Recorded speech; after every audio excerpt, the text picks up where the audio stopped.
riots over the government's plan to avoid defaulting on its loans. Is that the unemployment keeps rising, and it has to keep rising just because we have an excess supply of goods, which is this is all borrowed money that our and that debt is owned by banks in other countries. Spilling over lives. Including right here at home. In the form of a convenient personal loan. A filter cigarette that delivers the taste, and 45 malt liquor. Are you hot?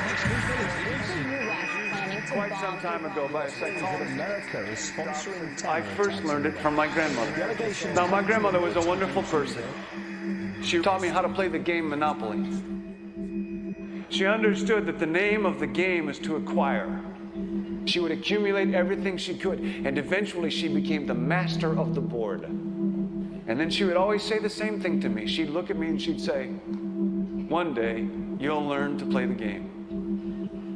One summer, I played Monopoly almost every day, all day long. And that summer, I learned to play the game. I came to understand the only way to win is to make a total commitment to acquisition. I came to understand that money and possessions, that's the way that you keep score. And by the end of that summer, I was more ruthless than my grandmother. I was ready to bend the rules if I had to win that game. And I sat down with her to play that fall.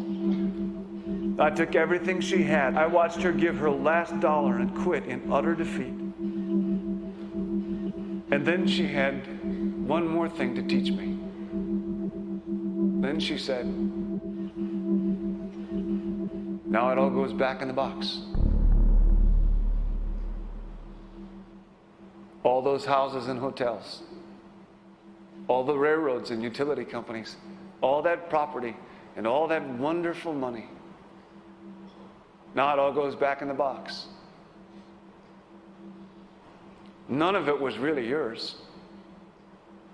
You got all heated up about it for a while.